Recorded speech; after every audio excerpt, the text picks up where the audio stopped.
Hey guys, so this is a video of Jason Brink at TEDxStGeorge.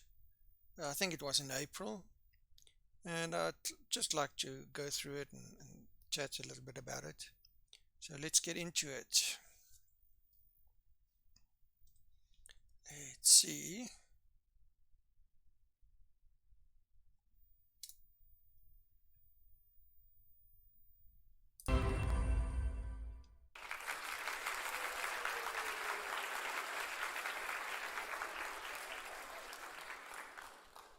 There are about 3 billion gamers globally. In fact, most of you here or watching this are gamers, whether it's on your phone, your computer, mobile devices. Everyone plays games. It is one of the things that makes us fundamentally human. All of us, though, grew up being told that gaming was a waste of time, that gaming was something that we needed to leave behind to go into the real world and get a job and sit in an office. And as my father so eloquently put it, turn off that idiot box and go outside. This is actually quite true. I mean, I can remember my parents playing games. You belong outside, go play outside. But internet and technology caught up, and I mean, computers, gaming changed and caught up to us. So things did change quite quickly in that regard. So yeah, I mean, in normal gaming, you at least you could save and go and play on demand. Let's put it that way. So yeah.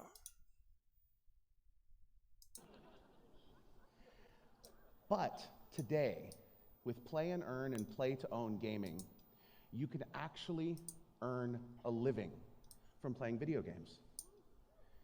This is, without equivocation, an absolute game changer. Play to earn and play to own. Yeah, it's a big change on playing games for owning something or to earn money. Earn a living from playing games is, I think, the dream for a lot of young guys, young people. It was for us when we were kids. Technology made that possible, I suppose. And yeah, it's a game changer, but at what cost? So yeah, and it's especially in, like he says, in third world countries or in developing countries. Especially in the developing world.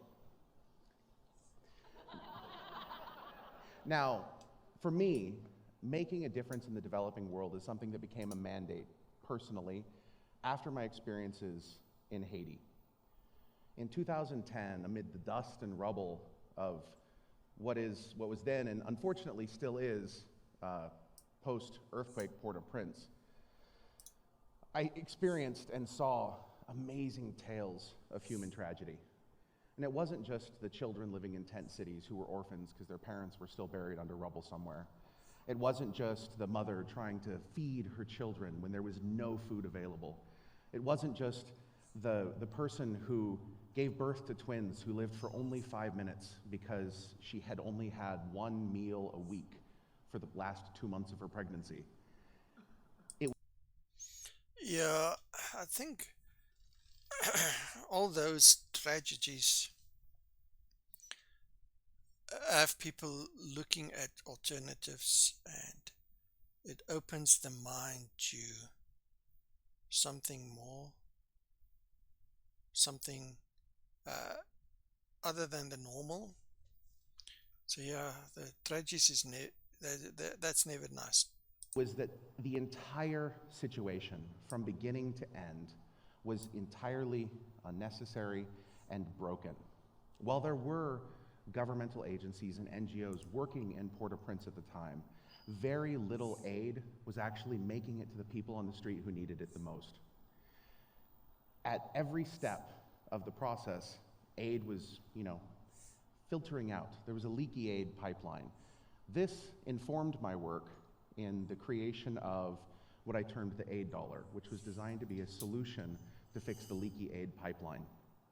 However, what I found is that working with governments and working with NGOs, as passionate as they can be, specifically the NGOs, they are very, very high-minded, honest people.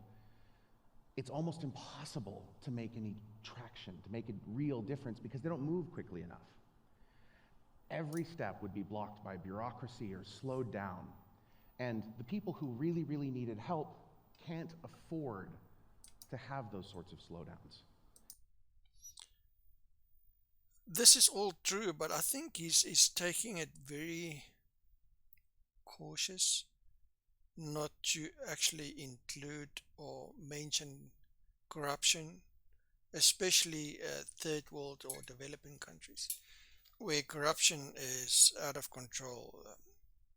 So yeah, corruption is also a big part of it, and I feel he's trying to be careful not to step on toes or something like that. But what he's saying here is actually fundamentally true. And so this is why I got into gaming. Now that may seem like a strange step, right?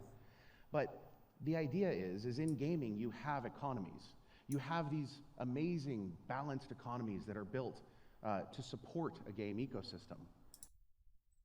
And this is true. I mean, gaming economies, if you think about World of Warcraft, Guild Wars, those MMO type stuff, the economy in game is actually very well thought over. The It's thriving economies. Yeah, and it's a complete ecosystem. This is definitely true. But for the most part, up until today, those game economies have been controlled only by a publisher who has received all of the funding and has done nothing with it other than go on and make more games, which is their job. That's fine. That's what they do. But what we have found is that what if we think about this differently?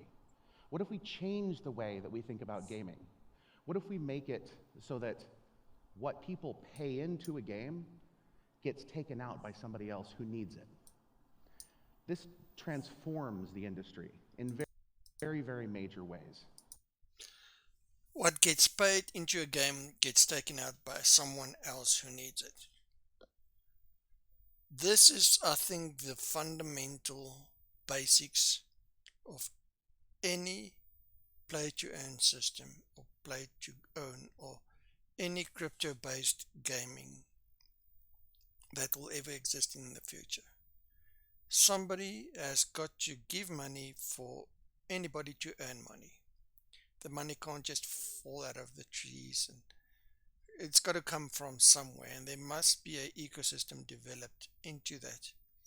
And there's a lot of points that's forgotten or not realized at this stage, or a lot of people of the developers into this play to earn economy does not look into or doesn't realize.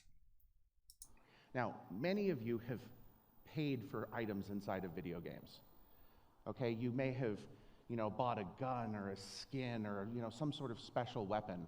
Or those of you who maybe aren't as savvy of gamers have looked at your credit card statement and then looked at your kid and said, really, $29.95 for a hat? That doesn't seem right.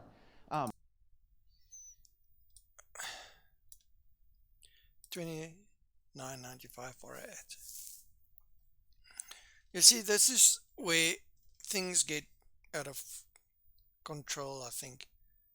What he's saying is true, but there's so much more to that $29.95. Nowadays, NFTs or play to earn or aspects of it, you can buy those type of upgrades or hats or whatever for thousands of dollars.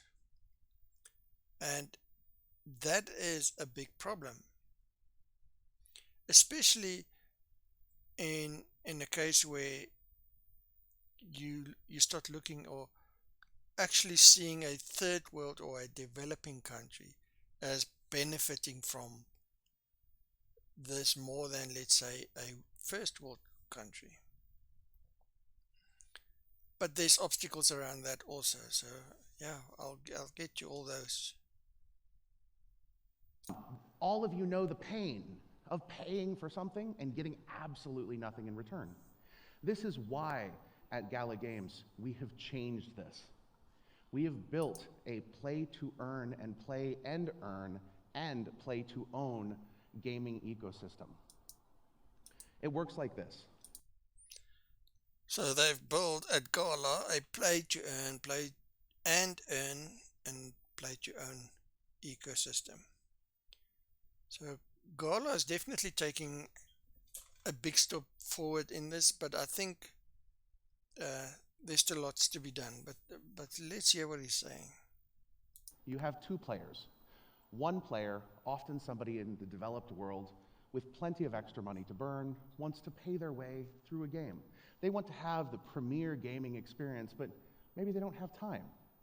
And on the other hand, you have somebody else who does have time, but maybe doesn't have opportunities to do some of the other things.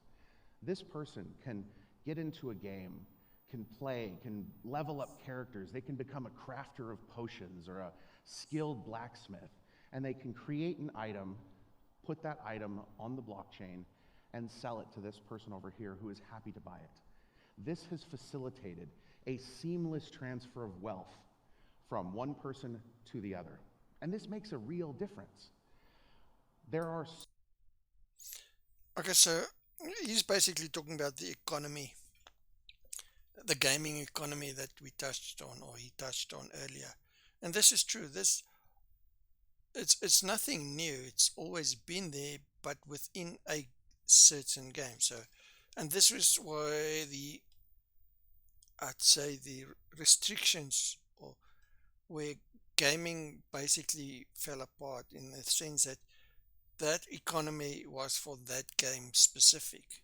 You could be like it says, craftsman, a magician, whatever, but it's for that game. Even a game going into, let's say, a second edition, uh, assets or whatever you've done doesn't transfer over to the new game.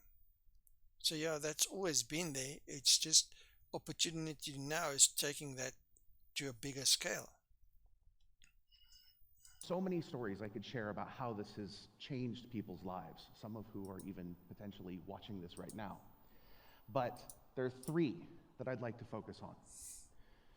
The first is a young woman. She has been, for generations, a sharecropper. Her family has been tied to bondage to the land for generations. Today, she owns her land. She owns her family's house for the first time in their memory because she plays video games. We have another who was suffering under crippling medical debt, and they have been able to clear that medical debt and begin building up a future for their family because they play video games. We have a third who had very, very, very heavy student loans that they were able to pay off because they play video games. There are thousands of stories like this, and I hear many, many of them every single day, and this is why I do what I do.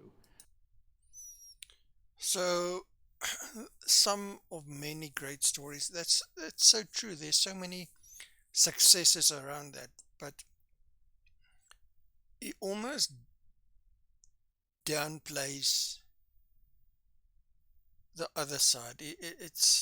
I get this talk is not about how to improve the negativity on it or the bad side of it or what's going wrong on it.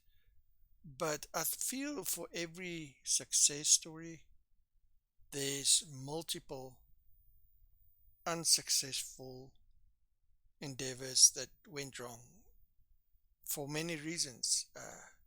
And I'll get into some of that and when I get to my thoughts, but it almost sounds too easy. It sounds like if you go on a play to earn, you will make money and you will, in the end, own land, real land. You will solve all your problems, which is not the case. But the number that I want you guys to take away from this tonight is 2.2 billion. In 2021, we unlocked $2.2 billion with a B of play to earn revenue for our players. This is much more than we as a company made. I think we're the first company in history that has given away more money than we made. $2.2 billion. So that's a little bit of a heap of money. So kudos to you guys. I get that you've made a crapload of money and you've spent that, and it's done a lot of positive things, I'm sure of. And you've made your profits also, which I don't have a problem with, because without your own profits, you can't grow a business and you can't sustain a ecosystem that you're trying to build. But I think people mustn't lose sight of the fact they have to make money first. I don't care what company it is, and I've got no problem with that. Because if you make your money first, ensuring a good ecosystem within your company, you can ensure that you can increase this 2.2 billion to, let's say, 5 billion in a couple of years' time. So yeah, I'm glad you guys did well. So that's good. But this is the key thing, because that changes lives. That changes lives, and it inspires us to ask questions. We were only able to do this because we challenged literally every single assumption along the way. We were told from the beginning this was not possible. We were told that gaming was a waste of time. Nobody would ever play these sorts of things. And everybody was wrong. And so by challenging the assumptions, by saying no to those who told us no, we have been able to make a big difference.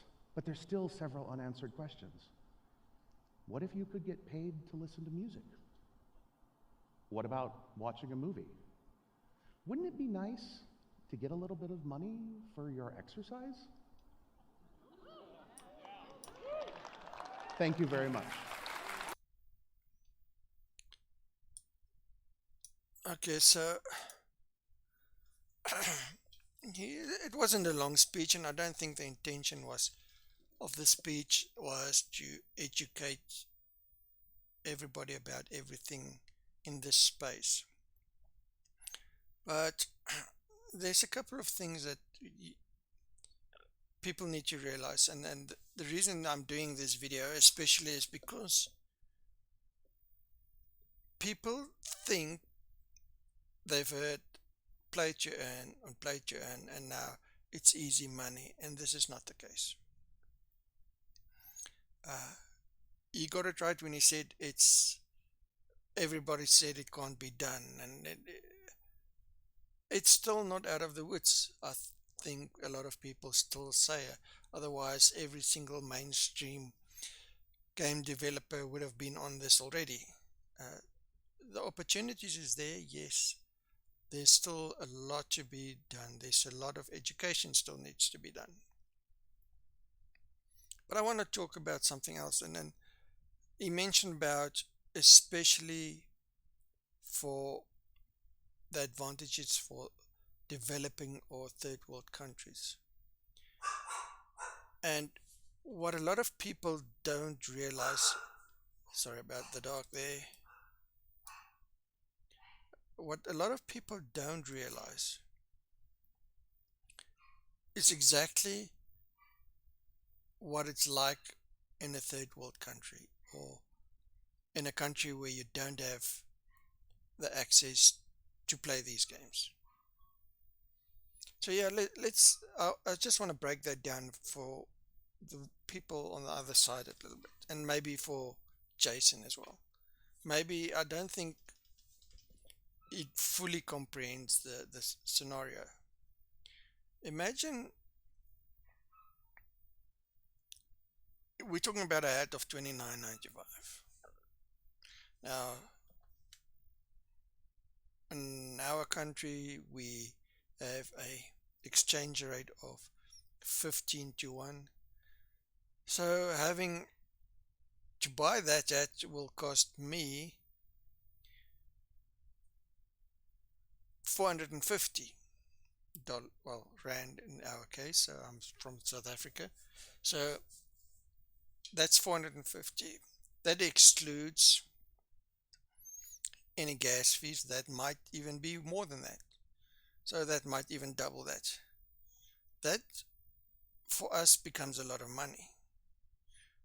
Even worse in countries that's even worse off than South Africa, Zimbabwe, some other African countries, some other developing countries.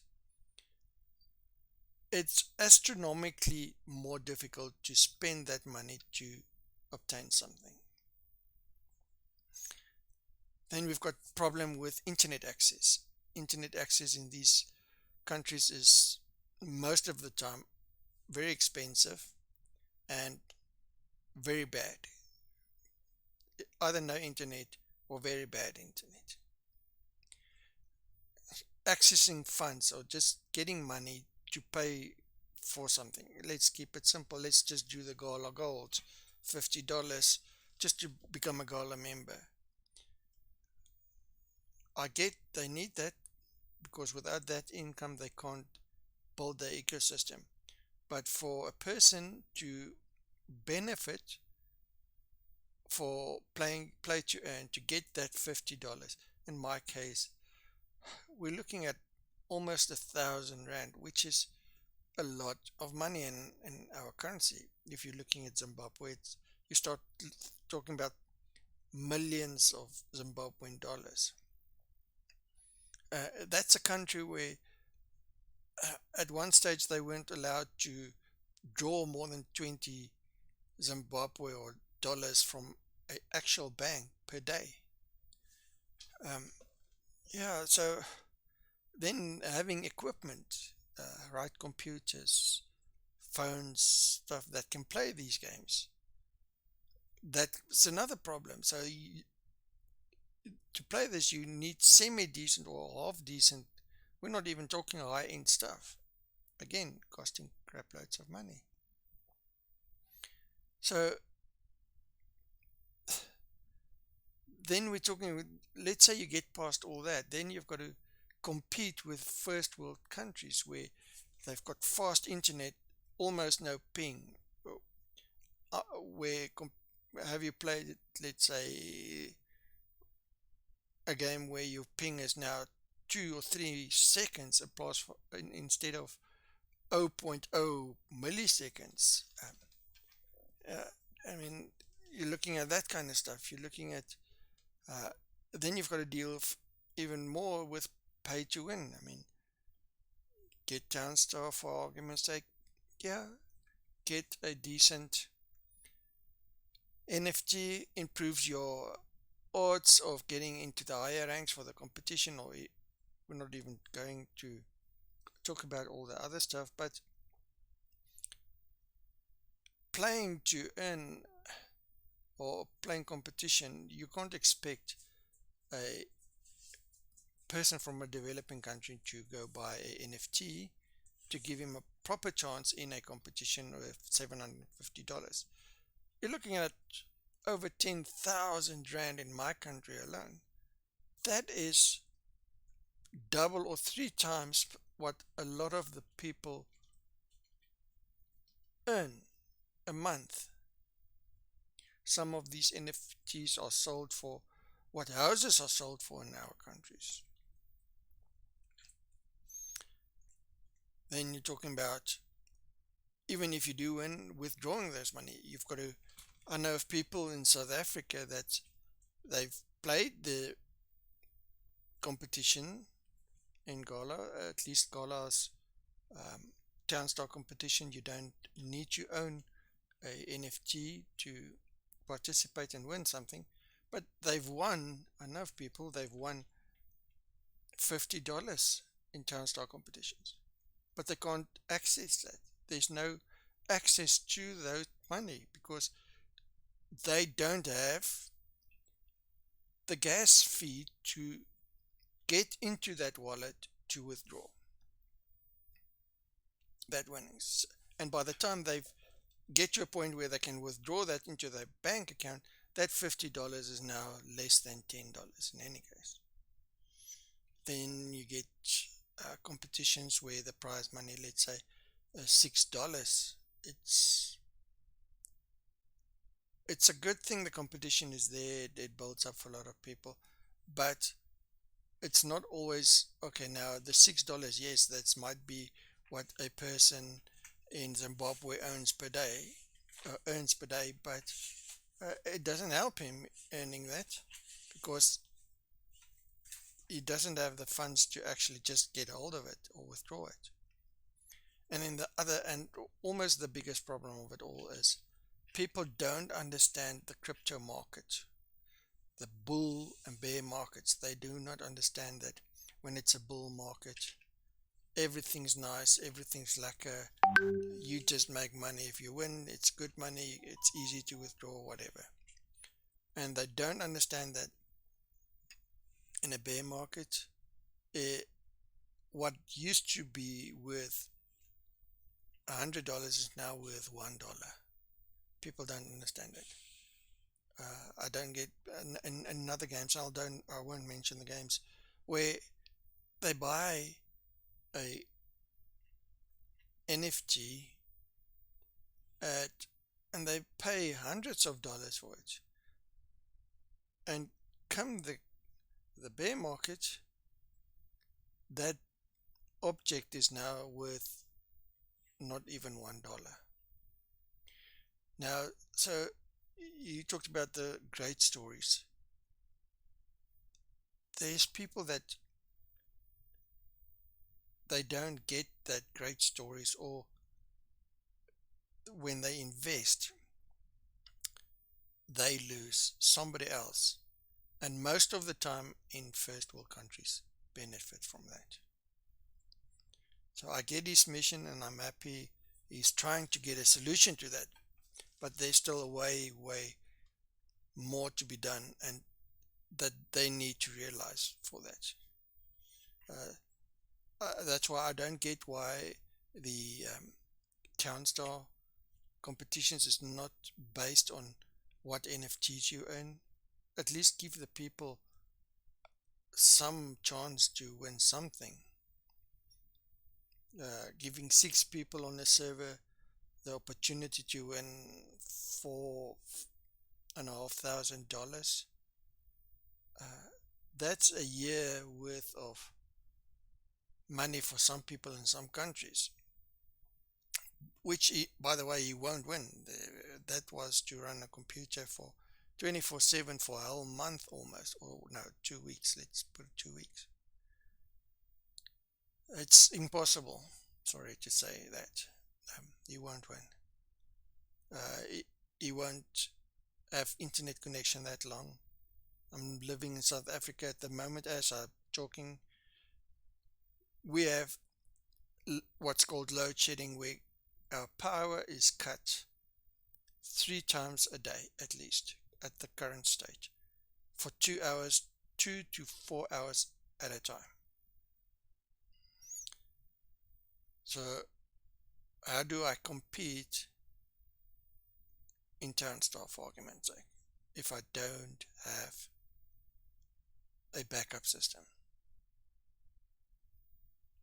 So yeah, this is just my thoughts on it. I think there's a lot of future in this play to earn.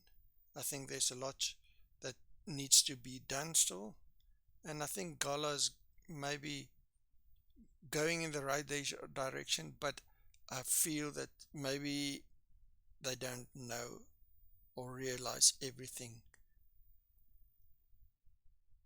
as they claim they do. Yeah, that's just my thoughts on it. Let me know what you guys think. It's a good talk from him. It's some foundation to start working off, and it's something to actually think about. I hope you guys think about that and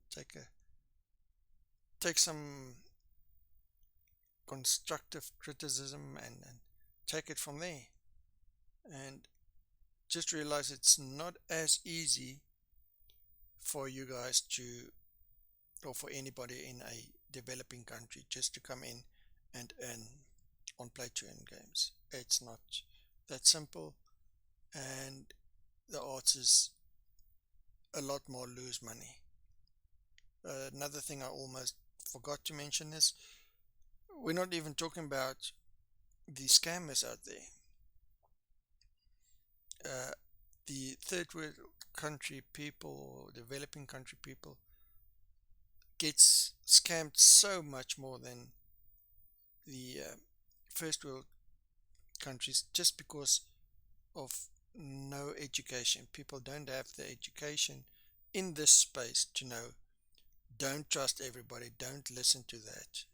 And you've got internet for a small portion of a day, you under pressure, and you've got to do your things quickly while you've got internet and have access.